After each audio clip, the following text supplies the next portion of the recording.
hello. Tangina. Gagi kasi yung talagang college day doon. Kaya na pagbabalikan mo yung what? Natipos? Wisit. Mailing to, ano? Mailing. Hindi daw, Mount Kalisungan. Kalisungan? Kalisungan. Oo, okay din agatin to ah. Mababa lang siya, oh. Ay, well, mataas pala yun.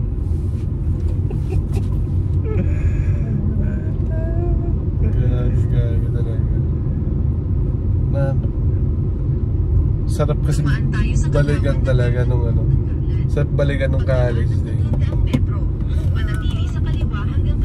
Isipin mo eh, you know? Eh, reklamo ka, walang nagkakagusto sa'yo.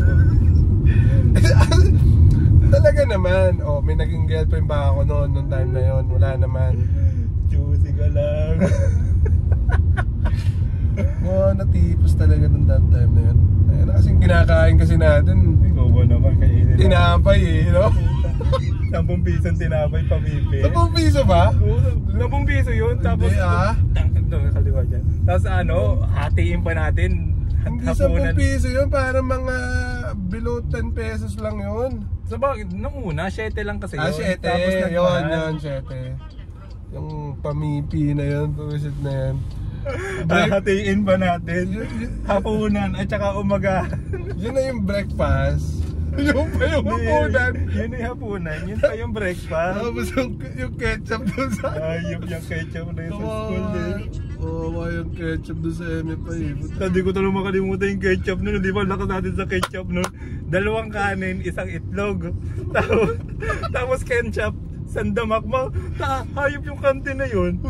One time, di ba? Pagkataktak na sa ano, di ba sa pinggan, hot sauce. Ay di sayang lang. Ay kung ordinaryong ano lang yung ketchup, di sana ubos din yun. Dinadala tayo ng school din. Ay di sayang lang din, di ba? Pero grabe yung siguro ang timbang ko noon, ano lang, mga umabot ako 60 siguro noon, 65 to ano.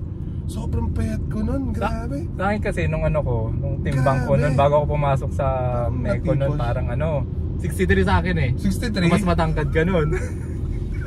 Natipos eh. Meron ka pang picture doon sa bahay, naghalungkat ako doon. Sabi ko, tabi picture pa, hindi mga pinost natin doon natin sa ano. Actually, pag pinost ko yung mga pictures ko dati, evolution. Hindi mo na makikilala talaga. Malaking factor yung hair eh, yung goatee hair. Oo, di ba? Tsaka tingnan mo naman, di ba, yung naging gano'n, oo, yung taba. Ginawa. Pero nga, ano ko, talagang nung binalikan ko yung mga pictures ko noon, alam ko wala talaga magiging jowa talaga. Paano naman magkakajowa nung itsura na yun? Grabe. Payato, tapos yung puro panga ako, no? Puro panga. Kailan mo na-realize na? Kailan mo na? Hindi, actually, na-realize ko yan nung ano, siguro mga 2020 na, 2021 na. Kasi nga, siyempre ang taba ako na noon. Kasi nung pumasok naman ako sa Schneider, payat pa rin ako eh. Doon lang naman ako tumaba dito sa Taguig eh. So, kaya pala ako, hindi nagka-girlfriend. Kasi nga, yung tsura ko noon, hindi talaga ka-jowa-jowa. Hindi talaga. Come. Sabi mo may nagkagusto. Parang hindi ka, parang nung time na yun, hindi na lang namin masabi sa'yo. Siyempre, tropa ka namin eh. Parang pangit mo naman, ito yung pinapangarap. Gagi. Sabi mo may nagkagusto naman. May nagkagusto ha, may nagkagusto. Hindi na, kala mo naman. Dalawa pa yun, no? What? Alam ba niya? Feeling ko nga kasi that time, mas gusto ko yung gusto ko. Yung para diba? mag-struggle. Yun na nga, Yung diba? time na yun. Pero hindi naman, not because feeling gwapo or what. Tingin ko lang, mas, siyempre gusto ko ito at ipag-effortan ko, diba? Pero wala talaga. Wala sa destiny ko. Siguro, sabi ni Lord, ako Jeric, marami ka pang marami pa ang plano sa'yo. Wag muna. Alam ko, kapusukan mo ngayon. Kapusukan mo ngayon, okay. Tsaga-tsaga ka muna. Wag na muna. And growing up naman. Well, di ba? Awa ng Diyos, 31 na ako, single. Good thing naman, di ba? Awa ng Diyos, wala pa rin tayong asawa, 31 na. enjoying life lang syempre. Enjoying Diba? life. Imagine mo naman yung napagdaanan natin nung elementary high school di ba? Okay. I-deserve naman yung yung punasan ka man ngayon. Sakaling i-upload ko to sa mga manonood, si Bon pala, siya yung pinakamatagal ko ng kaibigan. I think since First year. Since first year high school. Sa mga video karera mo ako dinadala. Grabe naman sa video karera. Kasi ang bakon ko noon, imagine ang bakon ko nung high school, magkano 15 pesos, 20 pesos lang yata. Labas na yung pamasahe doon. Tapos yayayain mo pa ako sa video karera. Dalawa lang naman yun May uwi kang wala, may uwi kang meron. Unang-una, hindi naman ako kasing galing mo. Halimbawa sa Atari, ikaw gagastusin mo lang piso. Ako gagastos ako mga 7, 8. Wala na lakad na ako pa uwi. Balik Ikaw piso lang natatapos mo lahat Sulit. Ako, mga 8 pesos lakad na ako pa uwi Para ako sinimro dati na sinisiba-siba na lang yung bato pa uwi. Kasi wala ka ng pera. Grabe naman kasi. Natalo sa sugal, diba? Wala na kasing control naman yun.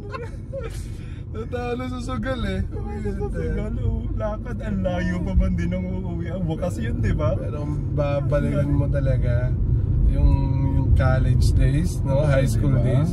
I think high school days, masaya siya. Masaya na pag-aanohan. Pero iba yung atake ng college Kasi siyempre mas mature ka ng konti. Tapos malayo tayo sa family, diba? Solo talaga tayo, independent. Hindi pala dependent pa rin tayo, pero solo tayo. Solo iba pag nagdi-decide ka talagang tayo lang na. Ang taas ng risk na mapapahama ka diba? Kung mali yung decision mo. Na lang mo, kasama natin yung si Ronnie. Ay, si Ronnie nasa Quezon ngayon Ano ko ba? Nasa Quezon ngayon si Ronnie. Actually sabi ko sa inyo, magkita kami ngayong uwi niya, Kung hindi natin kasama si Ronnie, naparewa na. Kaya kakamot. Ang bilis ko pa naman sa Tokso nun. Kaya feeling ko. Sabi ni Lord, tingin ko talaga kay Lord. Abang sabihin, J-Rick, marami pa akong plano sa'yo. Huwag ka muna dyan.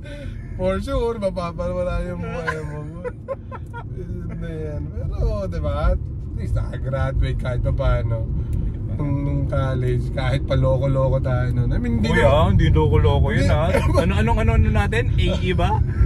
AE ba tayo? Ang ibig ko sabihin, okay. Hindi naman tayo tulad ni Ronnie Boy na talagang sobrang seryoso mag-aaral okay. Tayo naman is talagang nandun pa rin yung chill, iinuman pa rin. Kahit naman aminin natin yan dun sa sa mga nagsumusuporta sa atin talagang every week hindi nawawala. Twice a week inuman tayo sa boarding house, diba? Tambayan tayo. Pupunta lang tayo ni Ivan, inuman. Diba?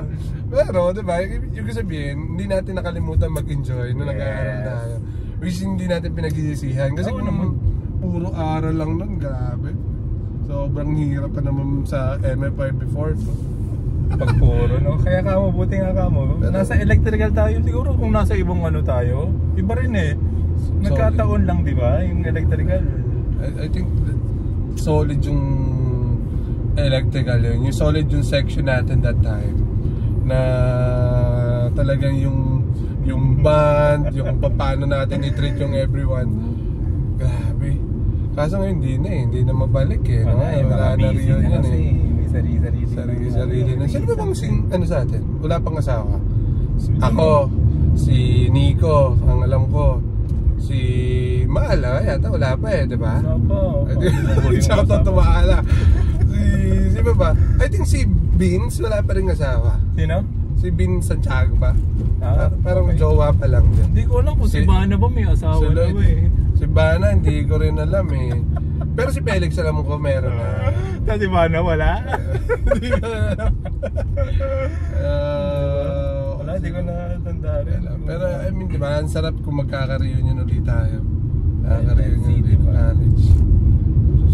Let's see. Oo, mag-reunion naman, diba? Nandyan lang. Alam mo, tingin ko, never ko malilimutan yung alamat ng toyo. yan. Wala eh. Walang nakatalo sa akin eh. Ayop ka. Ay hindi, ikaw pala ang panalo noon. Oo nga. Ako. Ay hindi, ikaw yung panalo. ako ang panalo. Ikaw Ako yung panalo. Buti na lang kamo, may bigas tayo nun, di ba? May isasaing. So, Pero ulam na lang may problema. So kwento ko lang, before nung nag-aaral kami nung college, nag-ano kami, parang siguro wala talaga tayong pera noon. We have so broke na talagang ginawa na lang natin ng paraan para sumaya. So meron naman kami bigas kasi from Quezon, nagdadala kami ng bigas sa boarding house para pansaing. So ang problema na lang talaga namin is ulam. So that time siguro wala tayong pera. Wala talaga. So ang ginawa namin, nag-competition kami. So ang competition is sino yung pinakamurang gastos sa ulam. So ang galing. Ang galing. I can't remember yung gastos ni Ronnie, but I think kamatis siya eh. Kamatis and si RJ. Kamatis and itlog. So I think mura lang gumastos sila ng mga 20 pesos or more. Less than 30 pesos. Tapos si Bon, sa akin ano yun eh. Hindi ko nagkakamali, 2 bangus yun, 50 piso ba that time? So dos lang yung sa akin, tuwan-tuwa ako nun, no? So guys, yung ulam ni Bon, yung bangus na chicheria, 2 pesos. Imagine, 2 pesos. Sino pang tatalo doon? Well, ladies and gentlemen. Bumili ako that time, may nabibili pa na piso na toyo. Tapos, yun yung binili ko, yun yung ulam ko. So panalo ako, piso lang. Ayan. Grabe, no? Sobrang hirap natin. Kala ko, wala nang tatalo sa akin, 2 piso. Tapos mayroon pa pala, piso. Toyo. Sobrang hirap natin nung college. No wonder why, kung bakit ganun yung katawan natin nung pabira. Bumabawi na nga lang tayo sa kanin nun eh. Laging 2 kanin tayo tuwing umaga, 1 itlog. Natutuwa ako si Ronnie at si RJ. Favorite nila lutuin yung pechay na may sardinas. Bakit? Busog naman tayo. Ulit tayo nun. Pechay, sardinas, saka yung itlog tapos kamatis. Pati itlog na lalagyan mo na napakaraming ano yung patatas.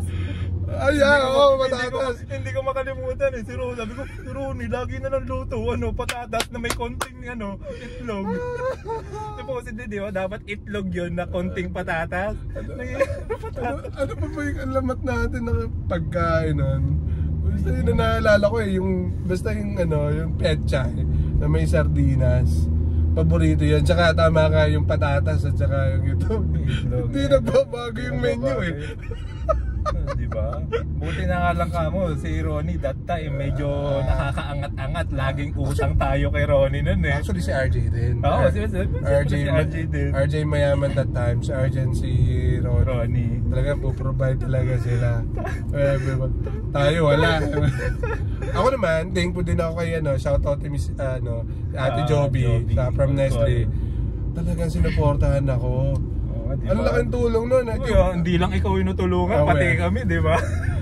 Every month, nakareceive akong 3,000 pesos. Ayun, medyo lumuwag na tayo. Tapos that time, nagbebenta tayo ng ng mga chocolates. Panalo yun. Panalo.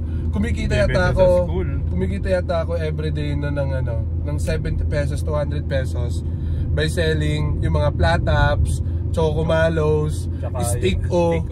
Ay grabe. Mag-grocery lang ako ng gabi. Tapos pag dala ko sa school, hindi ako magbebenta. Kukunin na ng Ninaloy, kukunin na Sasil. Sila na yung magbebenta for me. So parang ang ko lang talaga doon is grocery everyday. Panalo yun. So siguro kumikita nga ako ng mga 70 pesos, 100 pesos. Sagot na yung pangtanghalian ko, syempre, di ba? Ang problema, kumikita nga kami, napupunta naman sa alak. I'm sorry ate.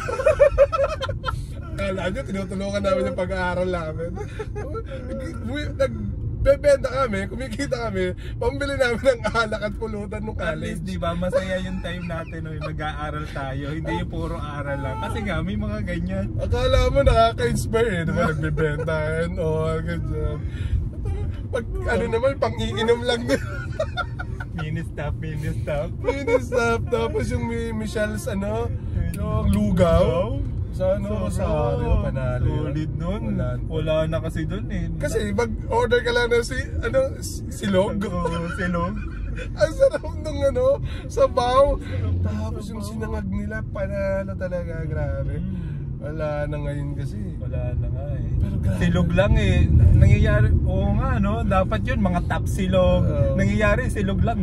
Sinangag at itlog lang eh. Kasi yun lang yung budget mo. Magkano that time yan? 21 pesos yata yun. Sobrang sarap nung sabaw doon, no? Oo, sarap ng sabaw doon. Doon na nga lang tayo babawi. Bibigyan tayo ng isang bowl ng sabaw. Tapos yung kalamansi, napakadami. Mga kalahating kilo yata pinipiga natin. Ay, nako. Kasi doon na lang tayo makakabawi. Panalo talaga, panalo. Sarap na. I think, nagsasaya tayo nung college na time. Pero, kasi ang ganda nung samahan eh. And namomotivate din naman tayo somehow na mag-aral, di ba? Ang hindi ko malilimutan nun, meron si Nigong binili na I think 2 Wilkins na isang Wilkins na lambanog. Oh. Inubos natin, tapos kinabukasan may exam. Ay, oo, yung diba, kinano yata yun, diba? Kina-Aiba natin tinira. Oo, kina-Aiba. Ang exam natin yata, Elecon. Hindi ba? Hindi, ano yata tayo, exempted tayo noon. Hindi naman natin alam na may exam. Tapos, ni-announce na lang yata nung may posibleng exempted. Tayo, exempted. Exempted tayo. Pero lasing na nun. Grabe. Nabot tayo ng umaga nun ha. Ako yata nakatulog na ako as usual. The usual naman eh. Konting inom tulog. Ang bihira yan. Kasi si Jirik, tulog. At least, hindi ako nagbawala. Hindi sumusuka. Tapos yayabang pa pagkagising, ako last man standing. Palibasa, nakatulog na. Ayun. Kayabang pa wala. Ang technique ko nung college is tutulugan ko sila. So, tagay ako ng mga makakaisang bote kami. Tutulog na ako. Tapos sila, all the way, inom pa. Gigising ako, sila lasing na. Tapos yabang-yabang pa. Ako na lang ang natira. Eh syempre, natulog ka na eh. Ugali ko na college. Ugali ko na college. Anyway, those were the time, no? Sobrang saya ng time na yun. Balikan ng college eh. Talaga. Ay naman, masaya yun. Kailan nga tayo makaka-reunion, no? Reunion. Yung time na reunion. Isang ng reunion. Kala ko nga nung birthday mo, may mga mag-aaya eh. Birthday ko? Wala nagyaya.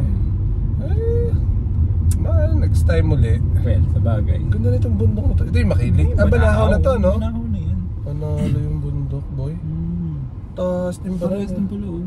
Sige sa kabila. Sige niya, San Cristobal yata yung kabila eh. Back to back, oh. Parang ngayon ko lang nakita tong scenery na to. Bakit nadaan ka ba dito? Well, hindi naman. Hindi ko naman dumadaan dito eh. Matandaan. Ang labas nito, dito sa may Lokban. Siguro, dumaan ako dito, but Manila. So hindi ko siya nakikita. Hindi ka nadaan dito, laki kan doon sa kabila. Sa kabila, sa ibang kabilang wing. Dito kasi makipot yung daan. Hindi kanina makipot yung daan, di ba? Lalo pagdating pa doon, I don't know lang ah. Pero dyan sa may naman, malapit na naman tayo sa Ilang minuto ba tayo? 22 pa. Anyway, we're on our way to My High Bukal Falls. Sobrang init kasi ng panahon. So papalamig muna tayo, parang cleansing. Bawas mo na kasalanan, guys. Holy mountain na. Bawas mo na kasalanan. So, thanks for watching. See you. Oh, say ka pong. Thank you.